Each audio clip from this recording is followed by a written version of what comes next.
আমাদের আজকের অঙ্কটি হলো পুত্রের বয়স পিতার বয়সের 2/5 তাদের বয়সের সমষ্টি 56 বছর হলে কার বয়স কত।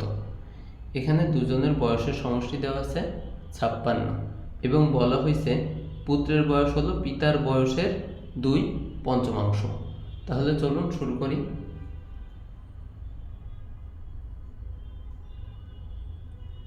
ধরে নিব এখানে পুত্রের বয়স পিতার বয়সের সাথে তুলনা করা হয়েছে, তা যার সাথে তুলনা করা হয়েছে আমি তার বয়স ধরব।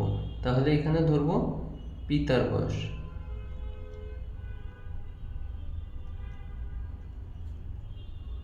x বছর। দেখেন এখানে 2/5 বলছে, তো আর 5x ধরলে হচ্ছে সুবিধা হবে কাটাকাটি করতে। অতএব পুত্রের বয়স 5x এর 2/5 এত বছর। তাহলে 5 কেটে যায়, থাকে 2x বছর। তাহলে পুত্রের পাচ্ছি হচ্ছে 2x বছর এবং পিতার বয়স পাচ্ছি 5x বছর।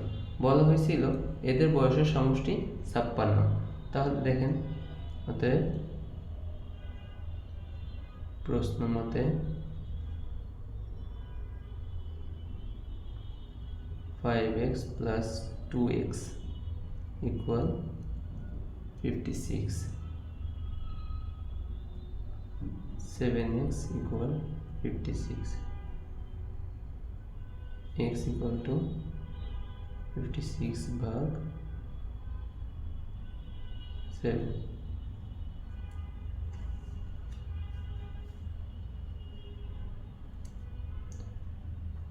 কাটলে পান 8, অতএব x equal 8। তাহলে পিতার বয়স পাচ্ছি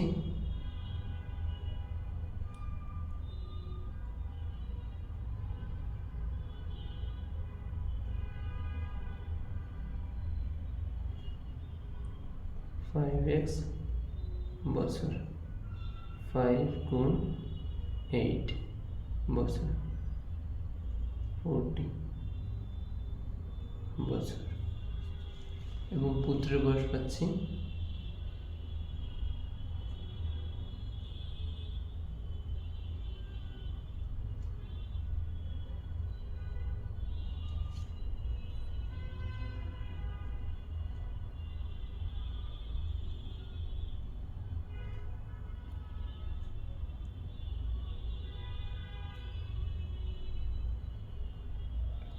16 বছর। তাহলে আমরা পিতার বয়স পাইছি 40 বছর এবং পুত্রের বয়স পাইছি 16 বছর।